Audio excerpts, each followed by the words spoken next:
জীবনে যাই আসুক, যত রকমের ঝড় তুফান আসুক, অস্থির হওয়া যাবে না, অধৈর্য হওয়া যাবে না। করণীয় কি? যা হওয়ার হোক, যেমন হওয়ার হোক, আমার একজন মালিক আছে, তিনি সবকিছু দেখেন, তিনি সবকিছু শুনেন, এমন একজন মালিক আমার সাথে এখন যা হচ্ছে সব ওনার নজরে আছে। আর উনি চাইলে সেকেন্ডটাই রাত দিন হয়ে যায়, দিন রাতে রূপান্তর হয়, যিনি কোন বললে ফায়াকুন হয়ে যায়, এমন একজন মালিক আমাদের।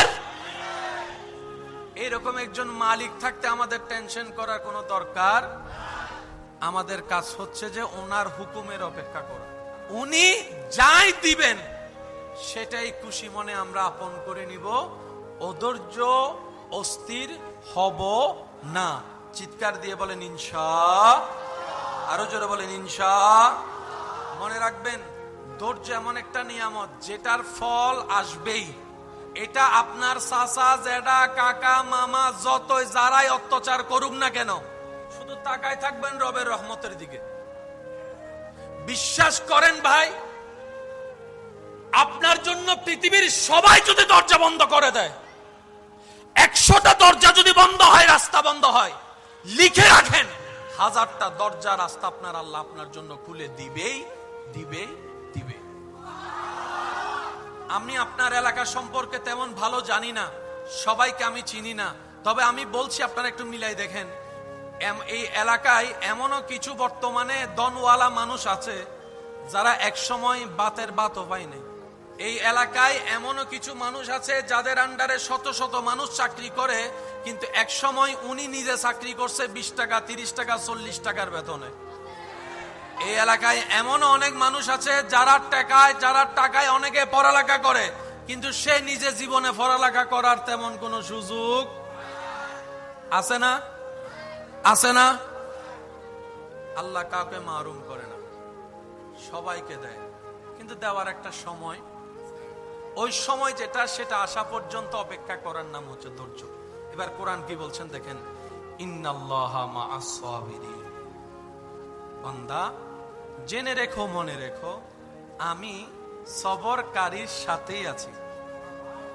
সুবহানাল্লাহ একটু বলি, যদি শব্দের গভীরতার সৌন্দর্য একটু খেয়াল করি, রব বলে যে ধৈর্য যেই ধরুক আমি তার সাথে আছি। আচ্ছা, আমি আপনাদেরকে, এটা একটু কন্ট্রোভার্সি হয়ে যাবে কিন্তু বুঝার জন্য বলি। একজন নেককার মানুষ আর একজন গুনাহগার মানুষ, কয়জন? আল্লাহর প্রিয়কে গুনাহগার না নেককার? কিন্তু কখনো যদি ওই নেককার মানুষ গুনাহগারের উপর জুলুম করে, তখন আল্লাহ কার সাথে? নেককারের সাথে নাকি গুনাহগারের সাথে? জোরে বলেন, আরো জোরে বলেন না, কার সাথে? যদি নেককার কখনো গুনাহগারের উপর জুলুম করে, রব বলে যে আমি আজকে নেককারের সাথে নাই, আমি গুনাহগারের সাথে। কারণ মজলুম যেখানে, আমি রবের রহমতও সেইখানে। বলেন না সুবহান। সেজন্য যারা আপনাদেরকে কষ্ট দিচ্ছে তারা আপনাদের উপকার করছে। 1 নম্বর উপকার, আপনাদের গুনাহ মাফ করাই দিচ্ছে। সুবহানাল্লাহ, আমি শুনি নাই তো। যারা আপনাদেরকে কষ্ট দিচ্ছে তারা আপনাদের গুনাহ মাফ করাই দিচ্ছে। 2 নম্বর, যারা আপনাদেরকে কষ্ট দিচ্ছে তারা আপনাদেরকে হাসরের আযাব থেকে বাঁচাই দিচ্ছে। 3 নম্বর, যারা আপনাদেরকে কষ্ট দিচ্ছে তারা আপনাদেরকে সওয়াব দিয়ে আপনাদের গুনাহগুলো নিজের কাঁধে নিয়ে নিচ্ছে। 4 নম্বর, যারা আপনাদের কাছে কষ্ট দিচ্ছে তারা আপনাদের জান্নাতে যাওয়ার রাস্তাটা সহজ করে দিচ্ছে। আচ্ছা, সত্যি করে একটা কথা বলেন, এখানে যদি আল্লাহ পাক যদি কাউকে বলে তোর সারা জীবনের সমস্ত সম্পত্তি আমার নামে দান করে দে, আমি জান্নাতে একটা ঘর তুলে দিব, দান করবে কি করবে না? সবাই বলবে যে এখন লেখা নেন। এখন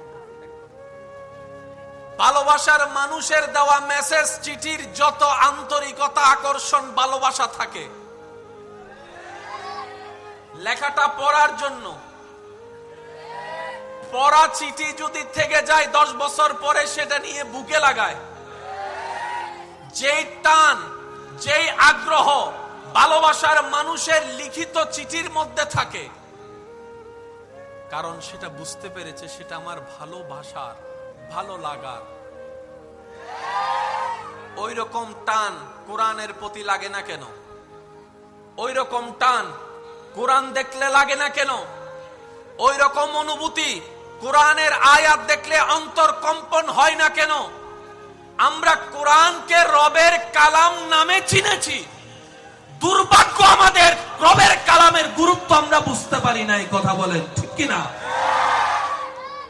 সেজন্য অনেকের ঘরে গিয়ে দেখবেন কোরআনের উপর দুল পড়ে আছে। অনেকের ঘরে এমনও আছে কোরআনটা মাসের পর মাস পড়ে আছে। কেউ পড়া তো দূরের কথা, স্পর্শ পর্যন্ত করার সময় হয় না।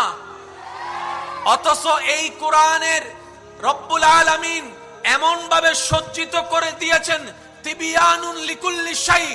এই কোরআনকে আল্লাহ তাআলা এমন ভাবে সাজিয়ে দিয়েছেন, যালিকাল কিতাব লা রাইবা ফি।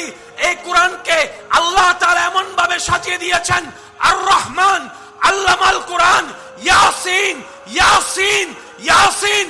রব বলে কোরআনকে যদি ধরে রাখতে পারো, নবীর প্রেমকে সাথে নিয়ে আমি আল্লাহ কোরআনকে সাজিয়ে দিয়েছি এমন সুসজ্জিত ভাবে পৃথিবীর সবাই সব প্রশ্নের মধ্যে গিয়ে আটকাই গেল, কোরআন যারা বহন করবে তারা কখনো আটকাই থাকবে না। চিৎকার দিয়ে বলেন সুবহান। এই কোরআনকে ধরার মতো আমরা ধরতে জানি? ধরেছি প্রত্যেকবারই হাত দিয়ে, দিল দিয়ে। যদি একমত হন একটু আওয়াজ দেন না। কোরআনকে হাত দিয়ে 1000 বার ধরেছে।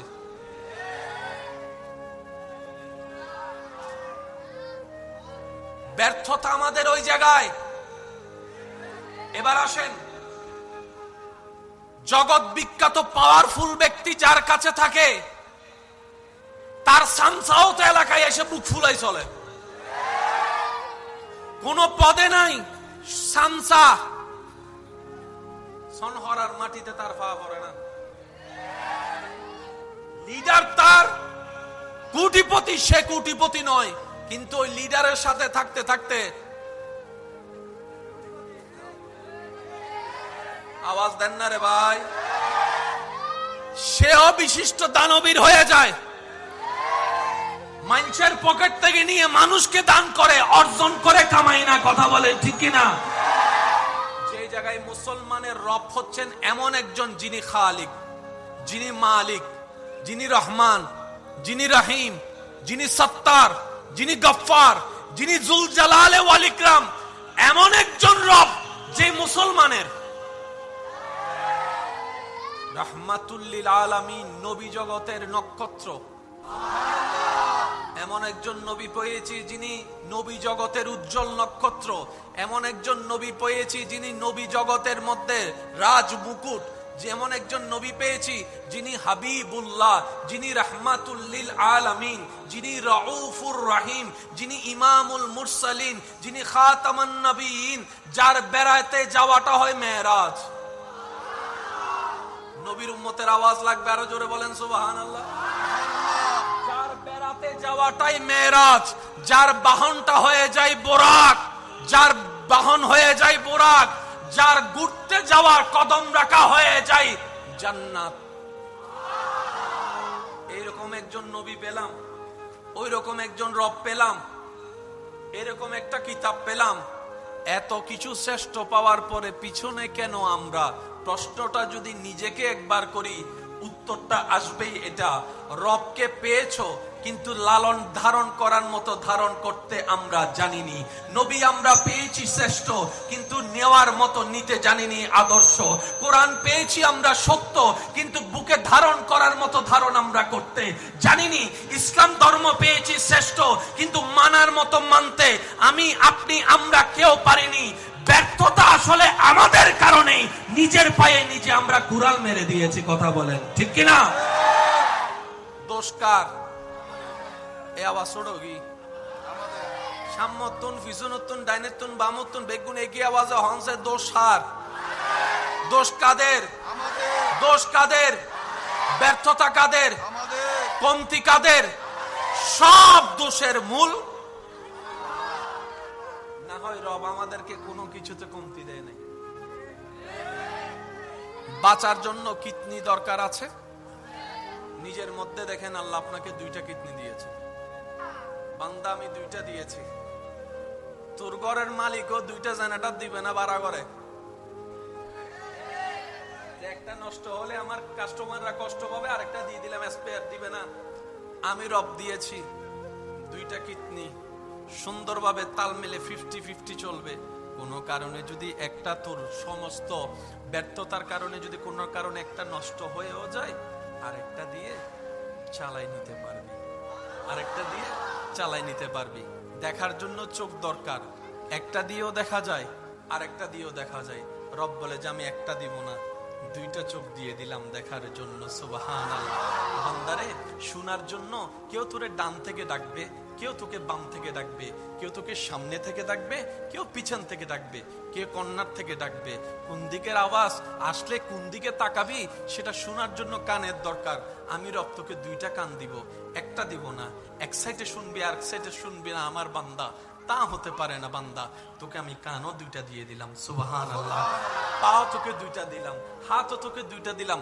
বান্দারে স্পেয়ার করে আমি এমন ভাবে তোর ভিতরে দিয়েছি যাতে তোর এই গুনাহ কোনো কিছুর মধ্যে কমতি জিনিসটা অনুভব না হয়। আমি রব আহসানুল খালক তোকে সুন্দরভাবে সজ্জিত করে দিয়েছি, বলেন সুবহানাল্লাহ। দাড়ি পাল্লার নিয়ম কি? যতটুক জিনিস ততটুক, এটাকে কি বলেন আপনারা? বাটকারা, বাটকারানি বলেন। শিল শিল শিল বাটকারা, শিল বাটকারা। এদিকে যদি 50 কেজি হয়, এদিকে থাকবে 50 কেজির শিল, তখন কাটা হবে। একটু সবাই বলেন কাটা হবে। 50 কেজি ওলা চাউল, এদিকে যদি 40 কেজির শিল হয়,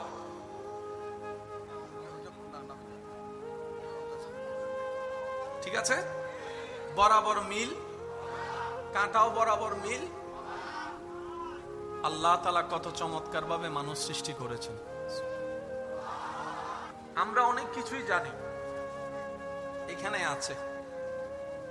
মনে রাখবেন, পৃথিবীর মানুষের কাছে সবচাইতে দামি জায়গার নাম হচ্ছে মাথা। মানুষের কাছে সবচাইতে দামি জায়গার নাম কি?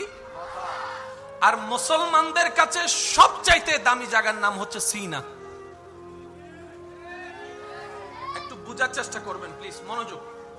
মুসলমানদের কাছে আর মানুষের কাছে পার্থক্যটা, সব মানুষের কাছে দামি জায়গার নাম আরো জোরে। সেজন্য আমার যুবক ভাইরা অনেকবার শুনেছে বড় বড় বিজ্ঞানীরা মারা যাওয়ার পরে তাদের ব্রেন নিয়ে গবেষণা করা হয়েছে। মানুষের কাছে দামি জায়গার নাম মাথা, মুসলমানদের কাছে সবচাইতে দামি জায়গার নাম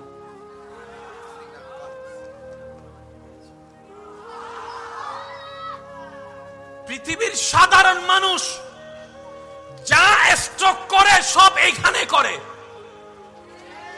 আর হাসরের ময়দানে ইজ্জত পানেওয়ালা জান্নাত যাদেরকে খুঁজে রবের প্রিয় বান্দা যারা হয়, তাদের সবচাইতে দামি জায়গা হচ্ছে সিনা।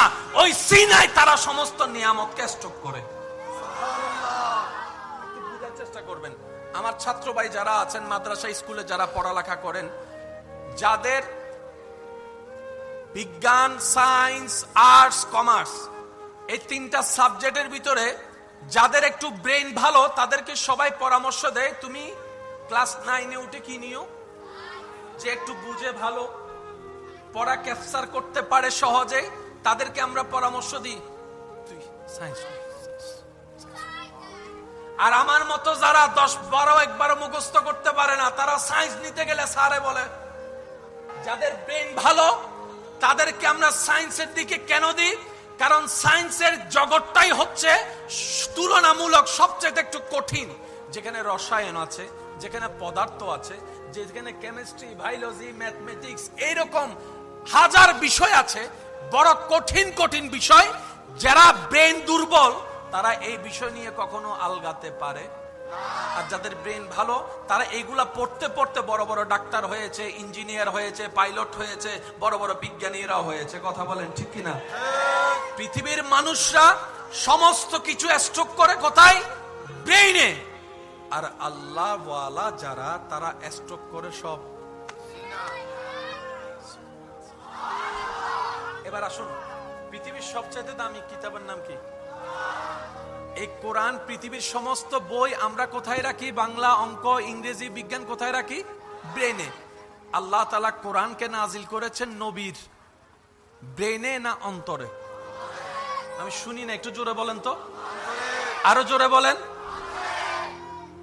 আল্লাহ শ্রেষ্ঠ কিতাব কোরআন নাজিল করার সময় নবীর নূরানী দেহ মুবারকের আফাত ও মুস্তকের ভিতরে অন্তরকে বাছাই করেছেন, অন্তরকে বাছাই করেছেন। সুবহানাল্লাহ বলেন না? সেজন্য আপনার এলাকায় মনে রাখবেন, এটা যত কোরআনে হাফেজ আছে, যাদের অন্তরে কোরআন, আপনারাই বলেন অন্তরে কোরআন, অন্তরে কোরআন। তার মানে অঙ্ক, ইংরেজি, বাংলা, বিজ্ঞান ব্রেনে সেভ হয়, হাফেজদের কোরআন সেভ হয় তাদের অন্তরে, তাদের কলবে। সেজন্য বড় বড় ডাক্তার পাগল হয়ে গেলে রোগী দেখতে পারে না, প্রেসক্রিপশন লিখতে পারে না, সব তাসরিগি। আর আপনারাও সাক্ষী দিবেন আমার সাথে, অনেক পাগল হাফেজে কোরআন পাগল হওয়ার পরেও সব ভুলে গেছে। আমি শুনি নাই, আওয়াজটা একটু বলেন না আপনারা। তার ব্রেন স্ক্রু দিলেও কিচ্ছু চিনে না, পারে না, কিন্তু কোরআন পড়তে বলে অনর্গল পড়ে, অনর্গল পড়ে, অনর্গল পড়ে। এবার সেই ব্যক্তিকে জগৎ জিজ্ঞেস করে, তুমি তো সায়েন্সের বড় একটা স্টুডেন্ট ছিলা, তোমার বায়োলজি ম্যাথমেটিক্সের ভালো দক্ষতা ছিল, এখন তুমি পারো না?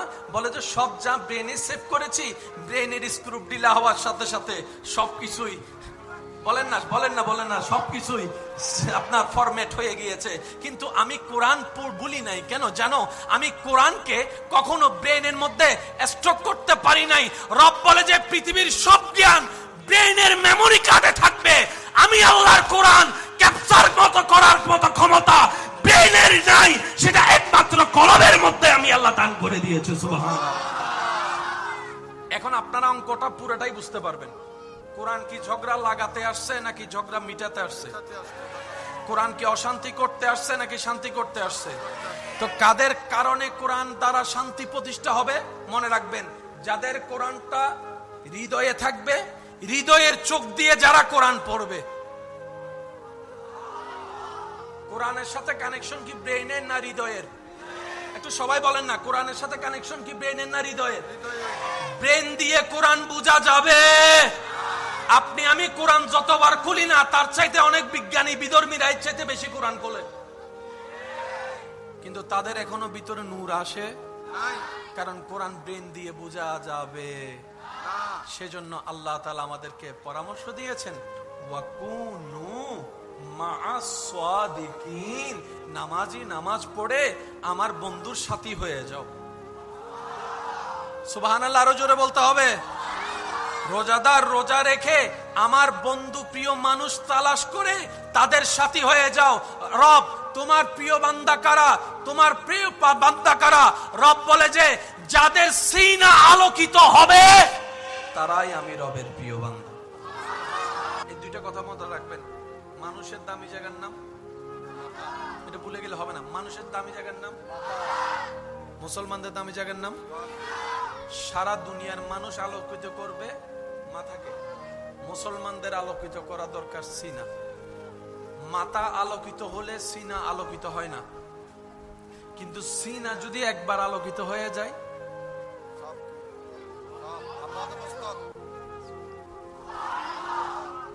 ইন্না ফিল জাসাদে মুদগাত, রাসূল পাক সাল্লাল্লাহু আলাইহি ওয়াসাল্লামের হাদিসে পাককে যদি একটু প্রেমের চোখ দিয়ে দেখে গবেষণা করে দেখেন, তাহলে দেখবেন এই জায়গাটা সবচাইতে দামি জায়গা। সেজন্য মনে রাখবেন, নামাজ যতক্ষণ আমরা পড়ি, নামাজ পড়ে যে বেতনটা আমরা পাই সওয়াব, সেটা আমরা জমাই কোথায়? ভাই একটু বলেন না, কোথায়? কাঁদে। কোথায় কোথায়? রোজা, হজ, যাকাত, জিকির। আমি উলামায়ে কেরামের একটু দোয়া চাচ্ছি।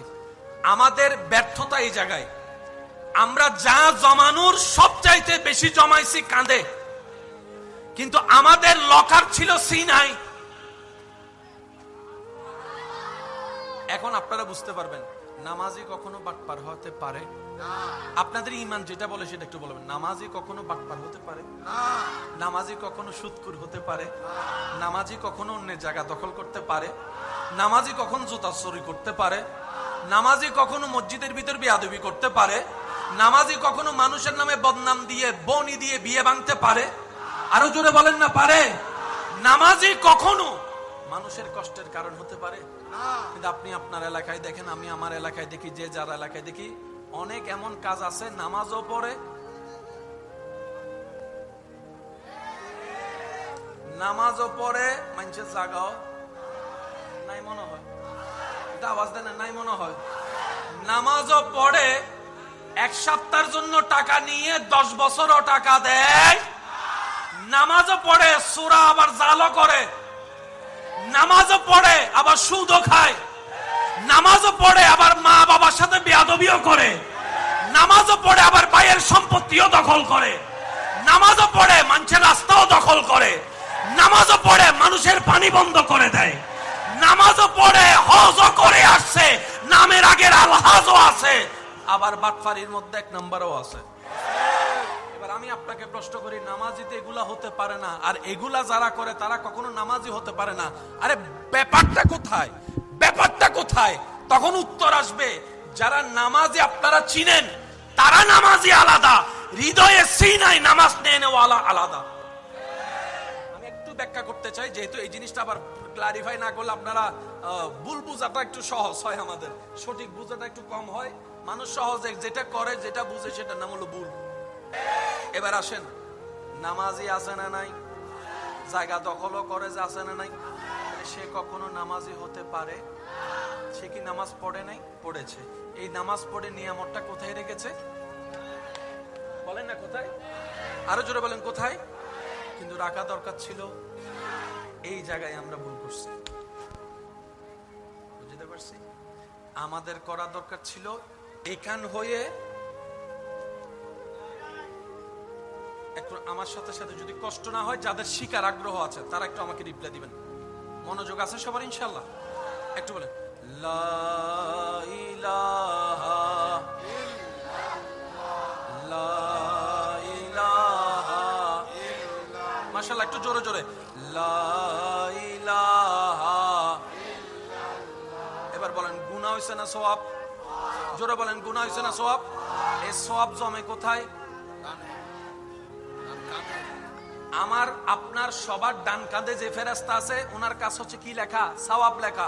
লা ইলাহা ইল্লাল্লাহ পড়েছি, সেটার সওয়াব ডান কাঁধের ফেরেশতা লিখেছে। এবার বলেন লা ইলাহা ইল্লাল্লাহর ভিতর একটা নূর আছে না নাই? কোরআনের ভিতর নূর আছে না নাই?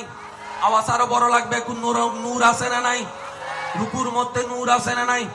সিজদার তাসবির মধ্যে নূর আছে না নাই? ওযুর মধ্যে নূর আছে না নাই? সূরা ফাতিহার মধ্যে নূর আছে না নাই? কোরআনের শুরু থেকে শেষ মধ্যে নূর আছে না নাই? কাবা শরীফ দেখার মধ্যে নূর আছে না নাই? লাব্বাইক আল্লাহুম্মা লাব্বাইক বলার মধ্যে নূর আছে না নাই? রোজার ভিতরে নূর আছে না নাই? তো সওয়াব তো কাঁধে জমাইলাম, নূরটা জমাইতে এই জায়গায় সাধারণ মানুষ আর আল্লাহর ওলিদের পার্থক্য। সত্যি করে ঈমান আমানে বলেন, এইসব বিষয়গুলো একটু জানার বোঝার দরকার আছে। সমস্ত উলামায়ে কেরাম এবং মুরব্বীদের দোয়াকে মাথার উপর ছাদ বানিয়ে আমি চেষ্টা করছি, ওয়ামা তৌফিক ইল্লা বিল্লাহ, রব আমাকে যতটুকু দয়া করে। সাধারণ বান্দা আর আল্লাহর ওলি, আল্লাহ বান্দার পার্থক্য এখানে। সাধারণ মানুষে যা জমায় সব আল্লাহ ওয়ালারা যা জমায় কাঁধ হয়ে। সেজন্য আমরা কোরআন পড়ি, আমাদের অর্থ হয় একরকম, যখন সেই কোরআন আল্লামা রুমি দেখে, সুবহানাল্লাহ, আমি এখনো শুনি নাই, সেই কোরআনের আয়াতের উপর যখন জালালউদ্দিন সুয়ুতির নজর পড়ে, সেই কোরআনের আয়াতের উপর যখন পীরানে পীর দস্তগীর আব্দুল কাদের জিলানীর নজর পড়ে, সেই কোরআনের আয়াতের সামনে আয়াত যখন হিন্দাল ওয়ালি গরিবে নামাজের সামনে চলে আসে, সেই কোরআন যখন ইমাম গাজ্জালি পড়ে, তখন অর্থ হয়ে যায় ভিন্ন, শূন্যওয়ালা হয়ে যায় ভিন্ন, তাফসীর হয়ে যায় ভিন্ন, ব্যাখ্যা হয়ে যায় ভিন্ন। আরে পার্থক্যটা কোথায়? বলে যে ব্রেন দিয়ে কোরআনের ব্যাখ্যা ভিন্ন, হৃদয়ে ধারণ করা ব্যক্তিদের কোরআনের ব্যাখ্যা ভিন্ন হয়ে যায়। সুবহানাল্লাহ। আমরা সব ধারণ করি কোথায়? ও মাতো নবাই হন্ডে। আর আল্লাহ ওয়ালারা সব ধারণ করে। আসেন, নামাজ কয় ওয়াক্ত? ফজর, জোহর, আসর, এই 5টা নামাজ ফরজ, বান্দা পড়লে আল্লাহ খুশি হয়। আরেকটা নামাজ আছে সূরা নামাজ, গোপন নামাজ, আল্লাহর বেশি প্রিয়। এই নামাজটা কোনটা আমি শুনি না, একটু সবাই মিলে বলেন। তাহাজ্জুদ পড়া কি ফরজ? ফরজ নয়, কিন্তু আল্লাহর বেশি প্রিয়। 5 ওয়াক্ত ফরজ, আল্লাহর ভালো লাগে বান্দা পড়লে, কিন্তু তাহাজ্জুদ পড়লে আল্লাহ আরো বেশি খুশি হয়। ব্যাপার কি? রব বলে যে 5টা ফরজ আমি রবের হুকুম, আমার বান্দা হুকুম পালন করেছে, আর তাহাজ্জুদ আমি তারা পড়তে বলি নাই, ফরজ করি নাই, তারা আমি ঘুমাইতে বলেছি। সে আমারে রাজি করার জন্য নিজের ঘুমকে হারাম করে না হয় চাই নামাজে দাঁড়ায় গিয়েছে। সেজন্য নফল ইবাদত আল্লাহর বেশি প্রিয়। সুবহানাল্লাহ, আমি শুনি না আরো জোরে। রবের সান্নিধ্যের যে বিষয়টা, শুধু এই শব্দটার দিকে যাওয়ার চেষ্টা করছি। 5 ওয়াক্ত পড়লে আল্লাহ যতটুকু খুশি হয় বান্দার উপর, 5 ওয়াক্ত পড়ার পরে যারা গোপনে তাহাজ্জুদ পড়ে তাদের উপর আল্লাহ আরো বেশি খুশি হয়। সুবহানাল্লাহ। মনে রাখবেন, জান্নাতে যেতে গেলে সওয়াবের দরকার না গুনার দরকার? সওয়াব কাকে বলে, গুনাহ কাকে বলে? এক কথাই মনে রাখবেন, বান্দার যেই কাজে রব খুশি এটার নাম সওয়াব, বান্দার যেই কাজে শয়তান খুশি এটার নাম গুনাহ। একদম সহজ কথা। বান্দার যেই কাজে আল্লাহ খুশি, কষ্ট যদি না হয় একটা আওয়াজ দেন, কি? বান্দার যেই কাজে শয়তান খুশি এটার নাম গুনাহ। গুনার পাল্লা বাড়ি হলে জাহান্নাম, সওয়াবের পাল্লা বাড়ি হলে জান্নাত। সওয়াব কাকে বলে? রবকে খুশি করার নামে সওয়াব। তার মানে জান্নাতে যেতে গেলে একটাই কাজ করতে হবে, সেটা হচ্ছে রবকে খুশি করা। সুবহানাল্লাহ। রবকে কি করা? খুশি করা। এবার আওয়াজ দিয়ে বলেন, বান্দা নামাজ পড়লে রব কি হয়? খুশি হয়। আওয়াজটা আরো বলে রাখবে, রব কি হয়? খুশি হয়। বান্দা যখন রমজানে রোজা রাখে রব কি হয়? হজ যাকাত করলে রব কি হয়? নফল রোজা রাখলে রব কি হয়? বান্দা যখন জানের চাইতে বেশি আল্লাহর হাবিব নবীকে ভালোবাসে রব কি হয়? আরো বেশি খুশি হয়। আরো জোরে বলেন, রব কি হয়? আরো বেশি। বান্দা যখন সাহাবাকে সাহাবার মর্যাদা দেয়, আহলে বায়াতকে হৃদয়ে ধারণ করে সেই ভালোবাসা দেয়, তখন রব কি হয়? বান্দা যখন আল্লাহর নিয়ামত প্রাপ্ত বান্দাদেরকে সম্মান করে, তাজিম করে, মহব্বত করে, রব কি হয়? আরো খুশি হয়। বান্দা যখন মা বাবাকে সম্মান করে রব কি হয়? খুশি হয়। এর রব খুশি হলে হয় সওয়াব। অঙ্ক জটিল নয়, শুধু একটু বুঝতে হবে যে 2 যোগ 2 আরো জোরে 2 যোগ 2। এই অঙ্ক যত সহজ, এর চাইতে আল্লাহ ইসলামকে সহজ করেছে। ইসলামকে বেজার লাগাইছে, কিন্তু ইসলামে না। এই দোষী না নহদ্দ সব ডাইরেক্ট শুভ গিয়ে আরো জোর অহম করিব। দোষার বেজার লাগাইছি, ফেস লাগাইছি, গুতাগুতি করছি। ইসলামের মধ্যে বিন্দু পরিমাণ কোনো বেজাল। আল্লাহ পাক আমাদের সবার সিনাকে আলোকিত করুন, আমিন। কি চমৎকার ভাবে আল্লাহ ইসলাম সাজাইছেন, কিভাবে বুঝাই ভাই আপনাদেরকে। আমরা এখন যে দুনিয়ায় আছি, যে জান্নাতের চাওয়া আপনার আমার চাওয়া স্বপ্ন, সে জান্নাত এবং দুনিয়ার মাঝে 2টা স্টেশন আসে। একটার নাম কবর, একটার নাম হাসর। একটার নাম কবর, একটার নাম। এই 2টার সামনে ফেস হওয়া ছাড়া কি কেউ জান্নাতে আমরা যেতে পারবো? কারো পক্ষে সম্ভব? আপনি শুনলে অবাক হবেন, চমৎকার বিষয়। এই 2টা স্টেশনের মধ্যে 2 রকমের পরীক্ষা নেওয়া হবে সবার। কবরের পরীক্ষা একরকম, হাসরের পরীক্ষা আরেক রকম। মনে রাখবেন, হাসরে যাওয়ার পরে আপনাকে আমাকে প্রশ্ন করা হবে, ওই প্রশ্নপত্র ধরন হবে আমল নিয়ে। কি নিয়ে? আমল নিয়ে। আর কবরের মধ্যে যে প্রশ্ন করা হবে, সেই প্রশ্নপত্র ধরন হবে ঈমান নিয়ে। কি নিয়ে? এবার বলেন, আমল থাকে কোথায়? সিনাই না কাঁধে? আমল আমল আমল লেখে যে ফেরেশতাগুলা কোথায়? তাহলে আমল থাকে কোথায়? আওয়াজ দিয়ে বলেন, আমল থাকে কোথায়? ভালো আমল ডান কাঁধে, খারাপ আমল বাম কাঁধে। এবার বলেন, হাসরে হবে আমলের হিসাব। আমল থাকে কোথায়? কাঁধে। আর ঈমান থাকে কোথায়? জোরে বলতে হবে, ঈমান থাকে কোথায়? এবার বুঝে রাখবেন, মনে রাখবেন, হাসরে যাওয়ার পরে আল্লাহ তাআলা জিজ্ঞেস করবে, তোমার কাঁধে কি আছে বের করো। কবরে যাওয়ার পরে জিজ্ঞেস করবে তোমার অন্তরে কি আছে। এই অঙ্কটা একটু মাথায় রাখবেন। কবরে জিজ্ঞেস করা হবে সিনায় কি আছে, হাসরে গেলে জিজ্ঞেস করা হবে কাঁধে কি আছে। এবার বলেন ভালোবাসা কি কাঁধে থাকে না সিনায়? আওয়াজটা একটু জোরে বলতে হবে। ভালোবাসা কি কাঁধে থাকে না সিনায়? আদব কি কাঁধে থাকে না সিনায়? মহাব্বত কি কাঁধে থাকে না সিনায়? সেজন্য বলা হয়েছে লা ঈমানা লিমান লা মুহাব্বাতা লাহু লা ইউমিনু আহাদুকুম হাত্তা আকুনা হাব্বা ইলাইহি মিন ওয়ালিদিহি ওয়া ওয়ালাদি ওয়ান নাস আজমাইন। আমার ভাইয়ের যে তাকদীরের মধ্যে তেলাওয়াত শুনেছেন, ইন কুনতুম তুহিব্বুনাল্লাহ ফাত্তাবিউনি ইউহিব্বুকুমুল্লাহ, সমস্ত কিছুকে অ্যানালাইসিস করে দেখবেন নবীর ভালোবাসার প্রতি আল্লাহ যে তাগিদ দিয়েছে। আল্লাহ বলে আমার নবীকে সিনায় রাখবা। বলেন না সুবহান। নবীর স্থান মানুষের, আওয়াজটা একটু বড় করে দিতে হবে, নবীর স্থান উম্মতের সিনায়।